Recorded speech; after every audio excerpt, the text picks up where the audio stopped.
ਸ਼੍ਰੀ ਗੁਰੂ ਗੋਬਿੰਦ ਸਿੰਘ ਮਹਾਰਾਜ ਸੱਚੇ ਪਾਤਸ਼ਾਹ ਜੀ ਨੇ ਕੱਲ੍ਹ ਆਪਾਂ ਸਰਵਣ ਕੀਤਾ ਕਿ ਚਮਕੌਰ ਸਾਹਿਬ ਦੀ ਬੜੀ ਵੱਡੀ ਅਤੇ ਅਨੋਖੀ ਜੰਗ,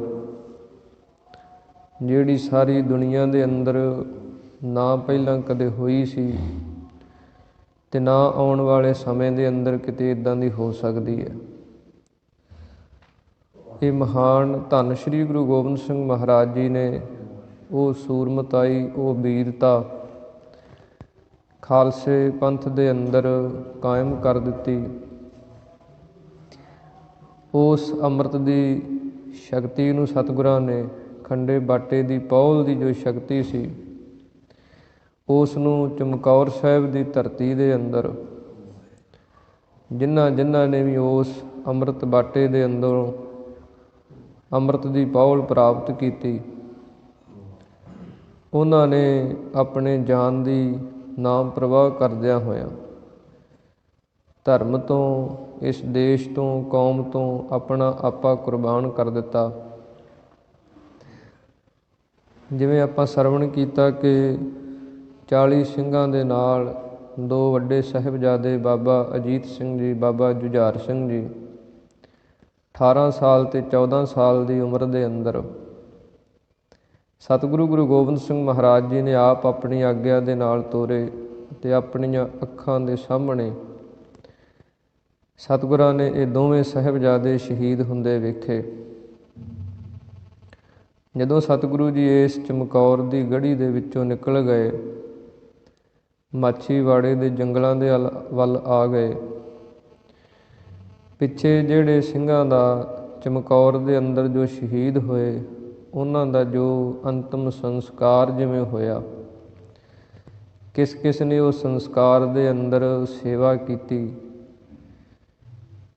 ਉਹਨਾਂ ਦਾ ਕੁਝ ਕੁ ਸਮੇਂ ਦੇ ਅੰਦਰ ਆਪਾਂ ਵਿਚਾਰ ਸਾਂਝਾ ਕਰਦੇ ਹਾਂ।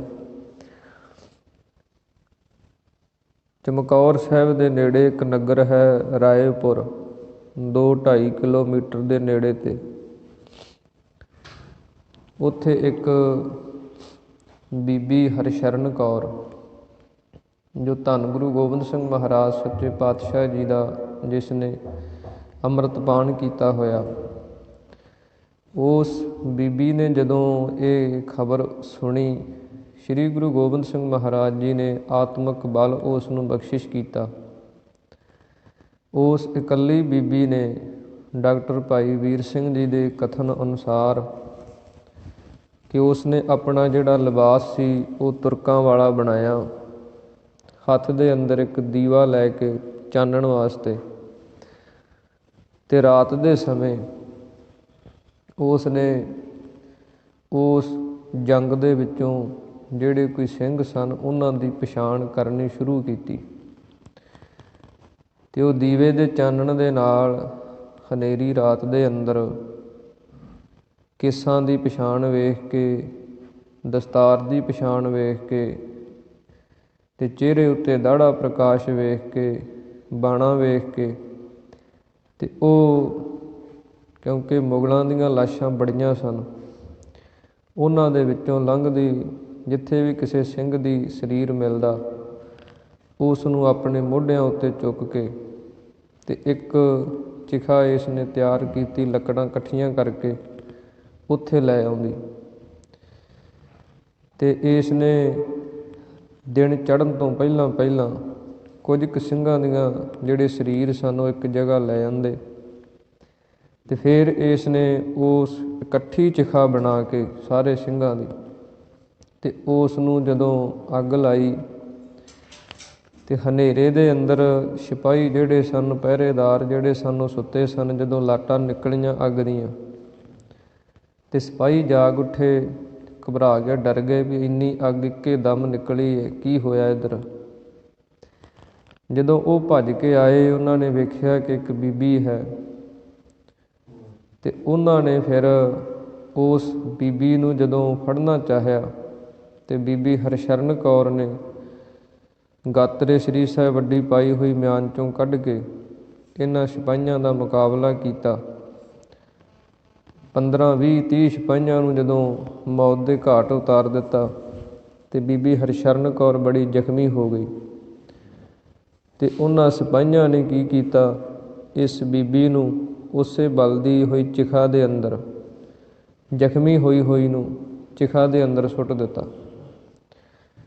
ਤੇ ਬੀਬੀ ਹਰਸ਼ਰਨ ਕੌਰ ਉਹਨਾਂ ਸਿੰਘਾਂ ਦੇ ਨਾਲ, ਜਿੰਨੇ ਕੁ ਸਰੀਰ ਇਸ ਨੂੰ ਮਿਲੇ ਸੀ, ਉਹਨਾਂ ਦੇ ਨਾਲ ਹੀ ਉਸੇ ਅੱਗ ਦੇ ਅੰਦਰ ਆਪਣਾ ਪੰਜ ਭੌਤਿਕ ਸਰੀਰ ਤਿਆਗ ਗਈ। ਜਦੋਂ ਦਿਨ ਚੜ੍ਹਿਆ, ਦਿਨ ਦੇ ਸਮੇਂ ਇਹ ਵੀ ਆਪਣੇ ਫੌਜ ਦੀਆਂ ਜਿਹੜੀਆਂ ਕੋਈ ਲਾਸ਼ਾਂ ਸਨ ਉਹਨਾਂ ਨੂੰ ਚੱਕਦੇ, ਕਬਰਾਂ ਦੇ ਵਿੱਚ ਦਫਨਾਉਂਦੇ। ਤੇ ਜਦੋਂ ਇਸੇ ਹੀ ਸਰਹੰਦ ਨਗਰ ਦੇ ਅੰਦਰ ਹੀ, ਜਿਹੜਾ ਮਾਲਵੇ ਦੇ ਅੰਦਰ ਫੂਲ ਨਗਰ ਹੈ, ਇੱਥੋਂ ਦੇ ਦੋ ਸਿੱਖ ਸਨ ਸਤਿਗੁਰਾਂ ਦੇ, ਭਾਈ ਰਾਮਾ ਜੀ, ਭਾਈ ਤਲੋਕਾ ਜੀ। ਇਹ ਅਨੰਦਪੁਰ ਸਾਹਿਬ ਸਤਿਗੁਰਾਂ ਦੇ ਦਰਸ਼ਨ ਕਰਨ ਗਏ ਸਨ। ਤੇ ਜਿਵੇਂ ਜਿਵੇਂ ਇਹਨਾਂ ਨੂੰ ਪਤਾ ਲੱਗਿਆ ਵੀ ਇੱਥੇ ਸਤਿਗੁਰਾਂ ਨੇ ਅਨੰਦਪੁਰ ਸਾਹਿਬ ਛੱਡ ਦਿੱਤਾ, ਫਿਰ ਉਵੇਂ ਪੁੱਛਦੇ ਪੁੱਛਦੇ ਉਸੇ ਰਾਹ ਹੀ ਇਹ ਮਗਰ ਤੁਰੇ ਆਉਂਦੇ ਸੀ। ਜਦੋਂ ਇਹ ਸਰਹੰਦ ਦੇ ਅੰਦਰ ਆਏ, ਇੱਥੋਂ ਇਹਨਾਂ ਨੂੰ ਪਤਾ ਲੱਗਿਆ ਵੀ ਚਮਕੌਰ ਦੇ ਅੰਦਰ ਬੜਾ ਭਾਰੀ ਜੰਗ ਹੋਇਆ, ਉੱਥੇ ਸਾਹਿਬਜ਼ਾਦੇ ਤੇ ਕੁਝ ਕੁ ਸਿੰਘ ਜਿਹੜੇ ਆ ਉਹ ਸ਼ਹੀਦੀ ਪ੍ਰਾਪਤ ਕਰ ਗਏ ਆ। ਤੇ ਇਹਨਾਂ ਦੇ ਅੰਦਰ ਵੀ ਇਹ ਭਾਵਨਾ ਆਈ ਕਿ ਆਪਾਂ ਉਹਨਾਂ ਸਿੰਘਾਂ ਦਾ ਸੰਸਕਾਰ ਕਰੀਏ, ਨਹੀਂ ਤੇ ਜਿਹੜੇ ਮੁਗਲ ਸਿਪਾਹੀ ਹਨ ਉਹ ਸਰੀਰਾਂ ਦੀ ਬੇਅਦਬੀ ਕਰਨਗੇ, ਜਾਂ ਸਾਹਿਬਜ਼ਾਦਿਆਂ ਦੇ ਜਿਹੜੇ ਸੀਸ ਹੈ ਉਹ ਦਿੱਲੀ ਲੈ ਕੇ ਜਾਣਗੇ ਔਰੰਗਜ਼ੇਬ ਦੇ ਕੋਲ ਇਨਾਮ ਲੈਣ ਵਾਸਤੇ। ਇਹ ਦੋ ਭਰਾ ਸਨ, ਭਾਈ ਤਲੋਕਾ ਤੇ ਭਾਈ ਰਾਮਾ। ਇਹਨਾਂ ਨੇ ਜਦੋਂ ਵੇਖਿਆ ਵੀ ਗੜ੍ਹੀ ਦੇ ਆਲੇ ਦੁਆਲੇ ਪਹਿਰਾ ਬੜਾ ਲੱਗਿਆ ਹੋਇਆ, ਇਹਨਾਂ ਨੇ ਆਪਣੇ ਕੇਸ ਖੋਲ੍ਹ ਲਏ, ਪਾਟੇ ਪੁਰਾਣੇ ਕੱਪੜੇ ਪਾ ਲਏ ਤੇ ਆਪਣੇ ਸਰੀਰ ਦੇ ਉੱਤੇ ਮਿੱਟੀ, ਘੱਟਾ, ਗਾਰਾ ਮਲ ਲਿਆ। ਜਿਵੇਂ ਪਾਗਲ ਲੋਕ ਹੁੰਦੇ ਆ, ਇੱਦਾਂ ਦਾ ਹਾਲਾਤ ਬਣਾ ਲਿਆ। ਕਮਲਿਆਂ ਵਰਗੇ ਬਣ ਕੇ ਉਸ ਗੜ੍ਹੀ ਦੇ ਨੇੜੇ ਤੇੜੇ ਗੇੜੇ ਕੱਢਣ ਲੱਗ ਪਏ। ਤੇ ਸਿਪਾਹੀਆਂ ਨੂੰ ਇਹ ਲੱਗੇ ਵੀ ਜਿਵੇਂ ਇਹ ਦੋਵੇਂ ਕਮਲੇ ਹਨ। ਦਿਨ ਦੇ ਸਮੇਂ ਸਾਰਾ ਦਿਨ ਇੱਦਾਂ ਹੀ ਉੱਥੇ ਲੰਘਦੇ ਰਿਹਾ। ਜਦੋਂ ਸ਼ਾਮਾਂ ਪਈਆਂ ਤੇ ਹਨੇਰੇ ਦੇ ਵਿੱਚ ਇਹਨਾਂ ਦੋਵੇਂ ਭਰਾਵਾਂ ਨੇ ਫਿਰ ਚਾਨਣ ਵੀ ਨਹੀਂ ਸੀ ਇਹਨਾਂ ਦੇ ਕੋਲ, ਇਹਨਾਂ ਨੇ ਫਿਰ ਖੇਡ ਤੇ ਗੁਰੂ ਦੀ ਵਰਤਣੀ ਹੈ, ਕਲਾ ਤੇ ਗੁਰੂ ਦੀ, ਜਿਹਦੀ ਕੋਈ ਸੇਵਾ ਲੈਣੀ ਹੈ। ਫਿਰ ਇਹਨਾਂ ਨੇ ਇੱਕ ਤੇ ਹੱਥ ਦੇ ਅੰਦਰ ਕੜੇ ਦੀ ਨਿਸ਼ਾਨੀ ਵੇਖ ਕੇ, ਸਿਰ ਤੇ ਕੇਸ ਟੋਹ ਕੇ ਹਨੇਰੇ ਦੇ ਅੰਦਰ, ਫਿਰ ਇਹਨਾਂ ਨੇ ਬਾਕੀ ਦੇ ਜਿਹੜੇ ਸਿੰਘ ਬਚੇ ਸਨ ਉਹਨਾਂ ਦੇ ਸਰੀਰ ਤੇ ਸਾਹਿਬਜ਼ਾਦਿਆਂ ਦੇ ਸਰੀਰ, ਇਹ ਦੋਹੇਂ ਭਰਾਵਾਂ ਨੇ ਫਿਰ ਚਿਖਾ ਬਣਾ ਕੇ ਉੱਥੇ ਸਾਰੇ ਸਿੰਘਾਂ ਦੇ ਸਰੀਰ ਲਿਆ ਕੇ ਤੇ ਨਾਲ ਹੀ ਸਾਹਿਬਜ਼ਾਦਿਆਂ ਦੇ ਸਰੀਰ ਲਿਆ ਕੇ, ਫਿਰ ਇਹਨਾਂ ਦੋਹੇਂ ਭਰਾਵਾਂ ਨੇ ਉਹ ਜਿਹੜੀ ਸੇਵਾ ਸੀ ਅੰਤਮ ਸਮੇਂ ਉਹ ਪੂਰੀ ਕੀਤੀ। ਉਦੋਂ ਵੀ ਜਦੋਂ ਅੱਗ ਦੀਆਂ ਲਾਟਾਂ ਨਿਕਲੀਆਂ ਤੇ ਸਿਪਾਹੀ ਆਏ, ਤੇ ਇਹ ਜਿਵੇਂ ਕਮਲੇ ਲੋਕ ਕਰਦੇ, ਇਹ ਤੇ ਹੁਣ ਗੁਰੂ ਕੇ ਉਹਨਾਂ ਸਾਹਿਬਜ਼ਾਦਿਆਂ ਨੂੰ ਰੋ ਰਹੇ ਸੀ, ਵਿਰਾਗ ਦੇ ਅੰਦਰ ਇਹ ਰੋ ਰਹੇ ਸੀ, ਉੱਚੀ ਉੱਚੀ ਧਾਹਾਂ ਮਾਰ ਰਹੇ ਸੀ।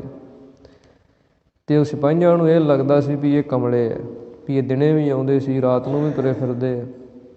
ਪਰ ਇਹ ਗੁਰੂ ਕੇ ਸਿੱਖ ਉਹਨਾਂ ਸ਼ਹੀਦਾਂ ਨੂੰ, ਉਹਨਾਂ ਗੁਰੂ ਕੇ ਸਾਹਿਬਜ਼ਾਦਿਆਂ ਨੂੰ ਯਾਦ ਕਰ ਕਰਕੇ ਤੇ ਉੱਚੀ ਉੱਚੀ ਅੱਖਾਂ 'ਚੋਂ ਹੰਝੂ ਸਿੱਟ ਕੇ ਰੋ ਰਹੇ ਸਨ। ਇਸ ਪ੍ਰਕਾਰ ਫਿਰ ਇਹਨਾਂ ਦੋਹੇਂ ਭਰਾਵਾਂ ਨੇ ਬੜੀ ਹਿੰਮਤ ਤੇ ਦਲੇਰੀ ਦੇ ਨਾਲ ਇਹ ਅੰਤਮ ਸੰਸਕਾਰ ਦੀ ਸੇਵਾ, ਤੇ ਬੀਬੀ ਹਰਸ਼ਰਨ ਕੌਰ ਨੇ ਇਹ ਸਾਰੀ ਸੇਵਾ ਜਿਹੜੀ ਹੈ ਉਹ ਸਿੰਘਾਂ ਦੇ ਸੰਸਕਾਰ ਦੀ ਕੀਤੀ। ਫਿਰ ਇਹਨਾਂ ਨੇ ਸਾਰੇ ਸਿੰਘਾਂ ਦੀਆਂ ਜਿਹੜੀਆਂ ਅਸਥੀਆਂ ਸਨ, ਅੰਗੀਠਾ ਸੀ, ਉਹਨੂੰ ਇਕੱਠਿਆਂ ਕਰਕੇ ਉੱਥੇ ਹੀ ਟੋਆ ਕੱਢ ਕੇ ਉੱਥੇ ਨੱਪ ਦਿੱਤਾ। ਸਾਰੀ ਸੇਵਾ ਇਹਨਾਂ ਨੇ ਨਿਭਾਈ।